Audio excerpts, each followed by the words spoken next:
Let's get to know New Orleans wedding photographer Sandra of Eau Claire Photography. In our photography interview series, we interview New Orleans area wedding photographers and ask them questions about their work and also their personalities. Use this as a database to help you choose the perfect match and a photographer for your big day. Thank you for tuning in for this interview with Sandra. Welcome to our YouTube show. Sandra, tell us how you got into this profession and how you and Sam started working together. Hi, thank you so much. I've absolutely been looking forward to this, and you are also starting off with a question that's going to have the longest answer to it. I honestly have been a photographer my whole life. It's not even an exaggeration to say I started when I was 6 or 7. I was a strange child who would line up her stuffed animals in the backyard and take photos of them. You know, a zoo trip, I wanted to take photos of like the lions, but in my head I had, this like just visions of like photos from like National Geographic covers, those really close-up beautiful photos. And I had my mom's 1980s disc camera, so I didn't get those photos. So from that point on, I honestly really started learning about photography and like how I could do those things. So in high school I had classes, and I was on yearbook staff. I could have actually graduated high school early, but I chose to stay behind just so I could use the darkroom. I didn't go into photography right away because I had it in my head that the only career I could get was working at Sears Portrait Studio. I didn't, really have the best guidance counselor.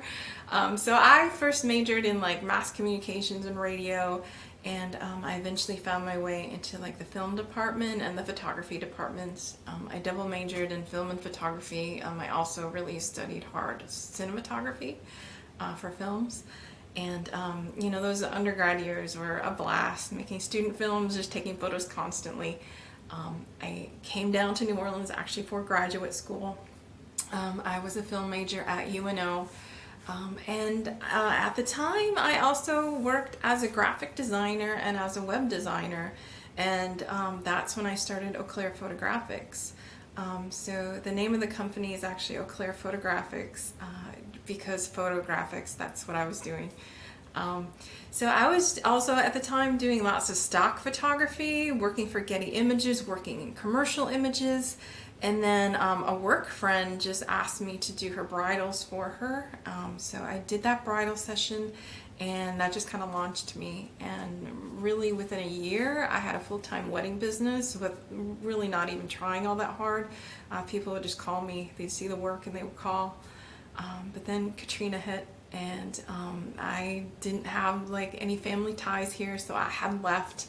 I went back home for a while, and then I landed in New York City, and for the next 5 years I just did weddings all over the country. I traveled everywhere, did weddings, tons of weddings in New York, Chicago. I was still coming down here for weddings, and every time I came back here I missed the food, I missed my friends.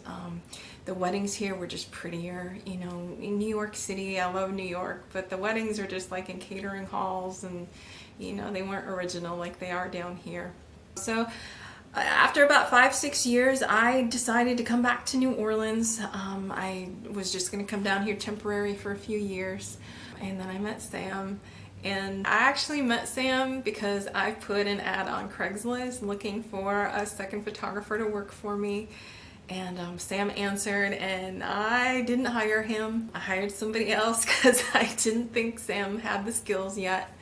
But then, we kept in touch, and he started, second shooting for me here and there. I was still doing weddings in New York, so he'd come over to my apartment and watch my cats while I was gone.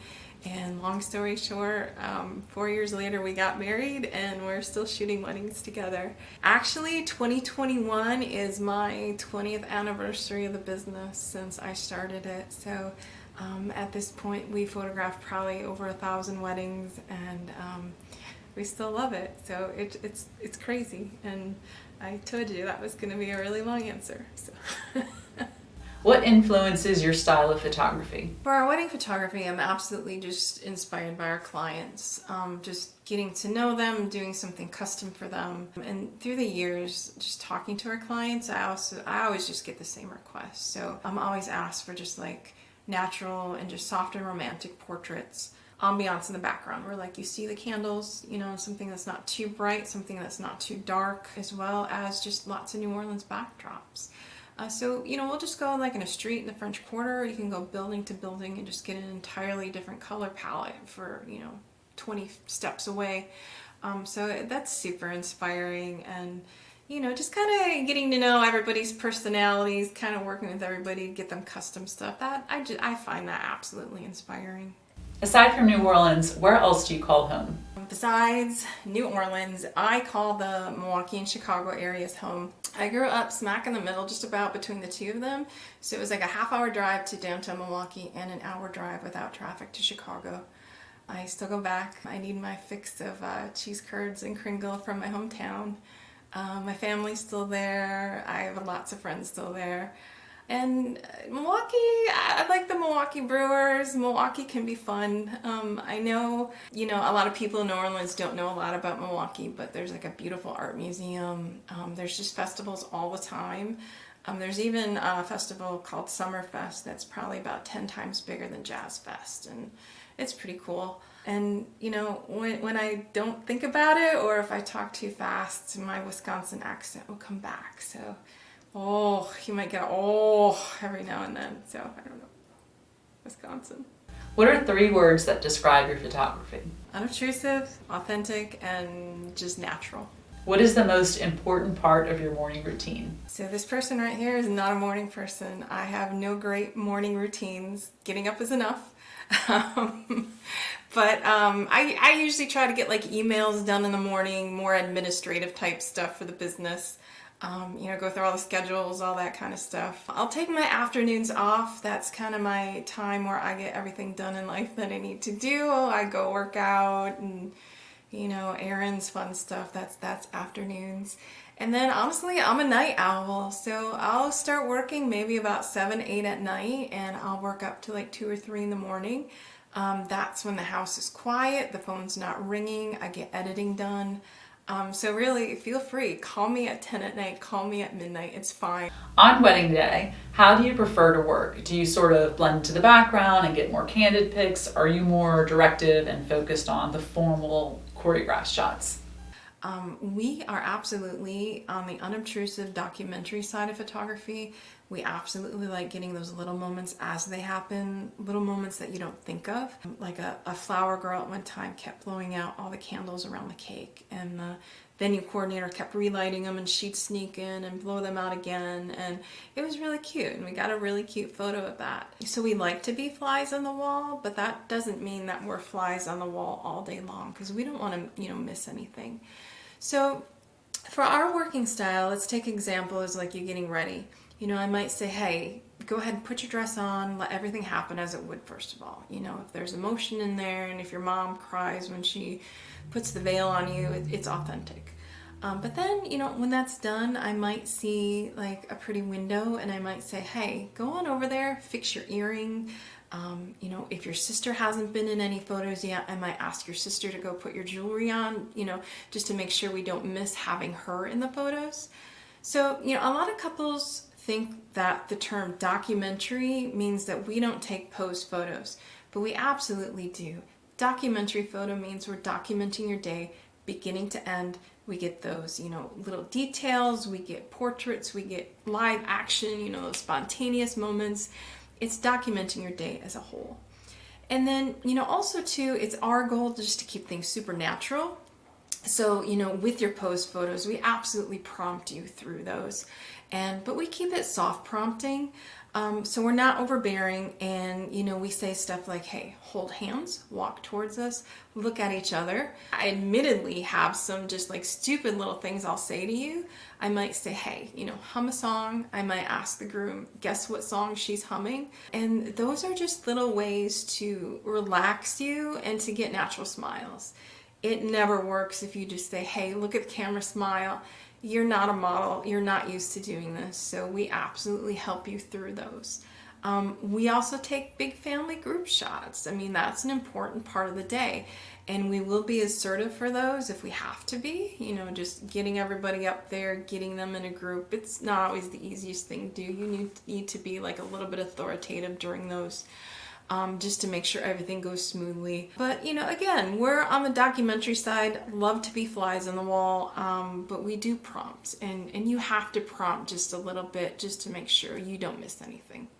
After a long wedding, what is your routine to wind down? So Louisiana weddings are super hot. Come home a hot, sweaty mess every single time. So a nice cold shower, long shower is the first thing on the agenda. Usually I'm dehydrated, so just a big bottle of sparkling water, Perrier, usually a bowl like ramen noodles. And then I just want some quiet time and I just want to hang out.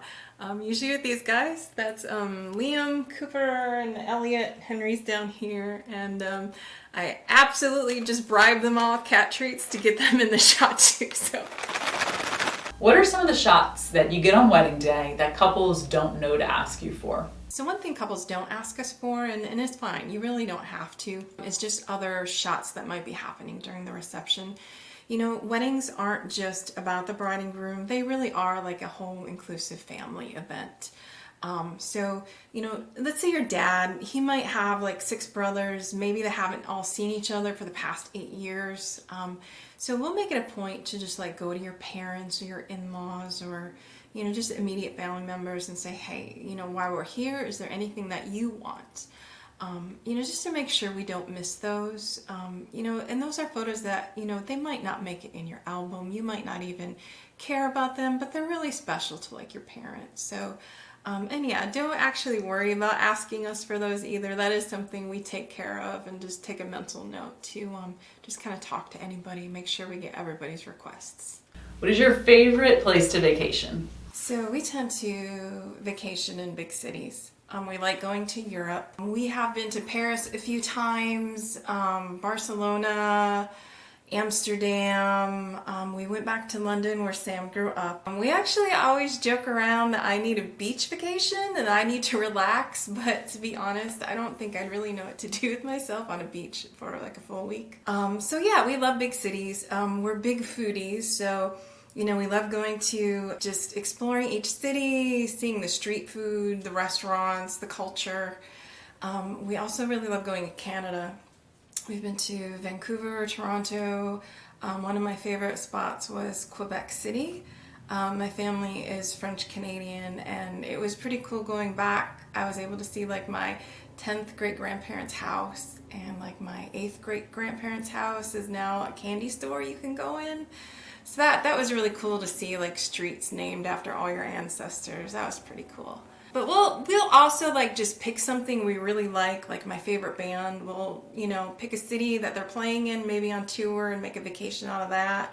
Sam really likes Formula One. So we've talked about, just kind of like going somewhere in the world where Formula One is. And definitely next on the bucket list is Croatia, where my mom's family's from. And maybe that's my beach vacation, South Croatia with those blue waters. And I also really want to check out Tokyo, because that just looks like it can be just an insane week. So yeah, we love to travel though. Finish this sentence. My best clients always ask. So I love when our clients ask us to do after wedding photo sessions. The day of the wedding, we try the best to do the schedule, get you those pretty daylight bride and groom photos. But honestly, if you stay traditional, especially like in the winter months like December, where we lose all sunlight like at 5 o'clock and your ceremony's not till 7, we're not getting you daylight photos. It's just not possible. So I love when clients will like get dressed up again, and then we just do a photo shoot afterwards, and they're really fun. We do the sessions before you get your dress clean, so you don't have to worry about getting your dress dirty. And then we just go around the city. We'll usually like meet at a bar, get us some drinks, go around the French Quarter, just take like just really pretty photos, and it's really fun too. And sometimes also we have clients who want to do like a bridal session, but then they'll tell me, I don't know what to do with 100 photos of just myself. So we'll recommend after wedding sessions for that too, because then you're getting 100 photos of you both together, which, I personally would love that a lot more than 100 photos of myself. So after wedding sessions, they're super fun. Tell us a duty you have on wedding day that most people don't know about. I'm the bearer of the pair of mini scissors. I have a pair of scissors in my bag, and you would be amazed how many times a pair of little mini scissors are needed on your wedding day. from cutting off tags to trimming a thread to, emergency repairs to the bustle. That little pair of scissors probably gets used about 10 plus times at every wedding. So yeah, I do have a little kit in my bag, just like a wedding planner would. Band-aids, antacids, thread, dress tape. If, when there's not a planner there, or maybe they're not with you that part of the day, if we can help you with something and save like a panic or a trip to Walgreens, absolutely is. So yeah, if you need scissors, ask me. I have scissors.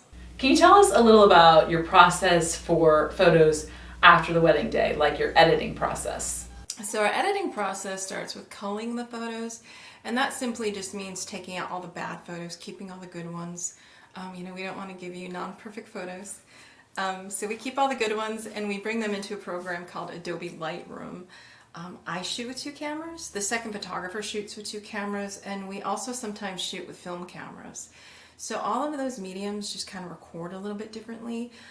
Even different lenses on the same camera, make and model, the colors can look different.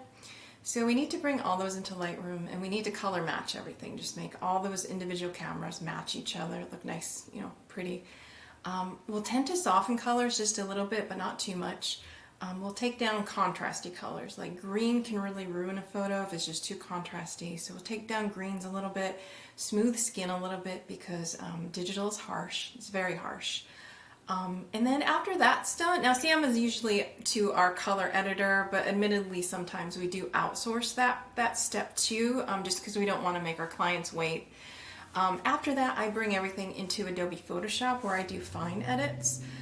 So we don't always have control of our locations, or especially in the French Quarter, there might be tourists in the background. The French Quarter is famous for having like cigarette butts on the ground. You might see a can of beer that a groomsman sat down when we missed. So I do zap all that out, as well as fix stray hairs, whiten teeth just a bit, just make, again, everything perfect. And you'd also be amazed by like how much like a glowing red exit sign can just ruin your photos. So I'm very detail oriented, and we do take time to zap that out. Again, just making everything perfect. And actually, I'm a little bit OCD about that too, because even looking at this video I'm doing right now, I'm really annoyed by this right here. And I in my head, I just want to Photoshop that out. So yeah, we do take extra time in our Photoshopping. And again, we just want to make everything print ready for our clients and perfect. So, what is your favorite organizational tool? I love tech. For the business, we have top of the line cameras, and we have an automated house. I love tech, but my best tool for organization is the sticky note, and I have them everywhere. And I'm also known to write in my hand like a 5th grader, because, why not? Ink on the hand. What's your favorite New Orleans breakfast spot? I really love Molly's Rise and Shine. The carrot yogurt is absolutely to die for. If they ever took it off the menu, I would be upset. But I'm going to squeak another one in here. I also really like Wake and Bacon, specifically the Mid-City location. It's kind of more like a hole in the wall. It's my thing. But they have pan crepe. So it's a pancake and a crepe combined in one. And yeah, pan crepe. Teach us something that you wish people understood about photography in 1 minute or less. Okay, this might go just over a minute, but I'm going to try. So did you know an 8x10 is actually outdated technology? 8x10s were developed in the 1930s when photographers used large format cameras. So the film that went in these cameras was 4x5 inches. So they would double that for the print's aspect ratio, and the full negative would print on the page. But today's cameras, they're more rectangular like this in their aspect ratio. Digital cameras are modeled after 35mm film, so it's longer, and my digital file is going to look like this. I'm going to give it to you, and you're going to try to print it on an 8x10, and it's not going to fit. So as photographers, we're completely aware of this. So we always take photos just a little bit further back, especially our formal photos. So we always leave a little bit of edge here. So when you print it on an 8x10, you're just cropping off the background. You're not cropping off actual people. But admittedly, I always can't get back far enough. Sometimes I'm at a church and I'm in the middle aisle and there's pews on each side. If I go back too far, those pews are in my view of the photo, and I don't want that. Sometimes my lens isn't long enough. Sometimes it's just a really big group of people that I can't squish in. So if you ever have a file you can't print on an 8x10, best thing to do is print it as an 8x12. These work wonderfully in 8x12 frames. You can print the whole negative on there. If you do have to still print it on an 8x10, just print it smaller so it's kind of like a rectangle on this aspect ratio. And you can have a white border on the top and the bottom, or you can just put a mat around it too. That can look very pretty. But to be honest, I wish frame companies would just make more 8x12s and just stop making 8x10s. They're outdated. What is your favorite business podcast or book? I don't know if I should admit this, but I've never read a business book ever, even in college. And I've barely ever listened to any podcasts.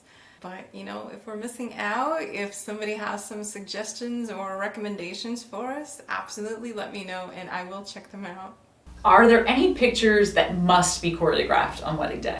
Exits absolutely need to be choreographed, and I know they look spontaneous.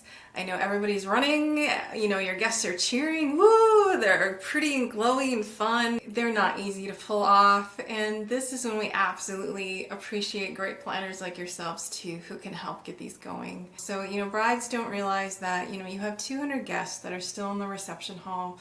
They don't want to come outside. They're still drinking, they're still partying, they're still saying goodbye to each other. So you have to move them all outside first. You have to get them all in a line. It's not easy to do, and you have to give them all sparkler. And you have to get them all to light the sparklers at the same time. And as well as you need the right kind of sparklers. They can't be too long, they can't be too short, and they can't be the kind that smoke. So yeah, you got to get all your guests lighting those, and then they also have to get the bride and groom out, who also don't want to come out because they're still, you know, saying goodbye to everybody. And then you have to get the bride and groom to run through. Oh, and you also have to get the guests not to block that middle aisle, because often they're still lighting sparklers, you know, off of each other's, and they like to block that middle aisle, and that can completely ruin the shots. So, and then the bride and groom need to come through. You can't walk too fast. You have to look up. I know it can be intimidating because there are, you know, 2 lines of people of fire above you.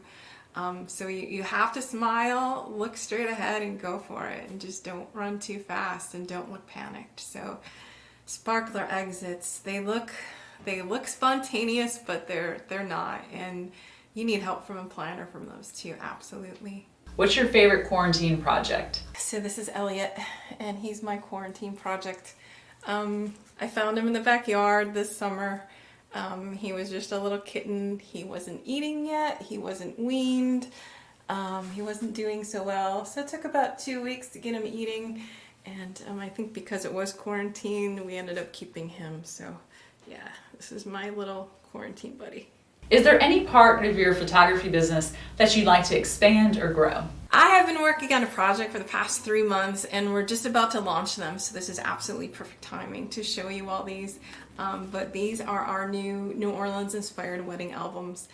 I'm getting back to my graphic design roots, and I'm also working with a few local artist friends who are helping me make these just totally customizable line drawings that we can deboss on your wedding album. This one here is the cathedral. Super cute. We also have a streetcar, we have snowballs, we have magnolias, we have crawfish pots. They're just gorgeous. And we can also do something just really customized too. Like we can, you know, if you want to put like your venue on here, we can make you a line drawing. We can do like a caricature of the bride and groom. We can do like a New Orleans map. It's anything. So I'm super excited to be offering these. This is going to be unique art just for Eau Claire photographic clients, and yeah, they're gorgeous. I'm excited. What is your Enneagram type? I'm a 5W4, and apparently that's one of the most rarest personality types. I don't like personality quizzes either, because I do think they kind of put people in a box and you kind of put judgments on people, but I read this thing and it's just spot on, and I had to make a few notes because I'm not going to remember this off the top of my head, but a 5 with a strong wing 4 are basically artistic intellectuals. We seek to explore new environments. We're extremely imaginative. We're strong at creative thinking and expression. We like to work independently, and we like to focus on small details. We like to observe instead of participate, and we're the ultimate people watchers. Which, all those things, it explains why I'm a wedding photographer and why we do things like we do. That couldn't be any more perfect. But being a 5, I'm also an introvert. I am. We need to detach, and that's probably why I need a bowl of ramen noodles and some quiet time after every wedding. So, yeah, 5W4, the thinker, the artist. Here I am. Hi. And finally, where can we find you on social media? You can find us on Instagram at EAU Photo. We're also on Facebook. If you'd like to go to our website, it's www.eau.photo.com. And thank you. I'm glad you got to see a little bit of our house and my cats, and I really enjoyed talking to you all, and hopefully we'll see you all again soon. Thank you so much. Thank you, Sandra, for joining us on this YouTube series. We can't wait to work with you again soon. And to our viewers, thank you so much for watching, and happy wedding planning.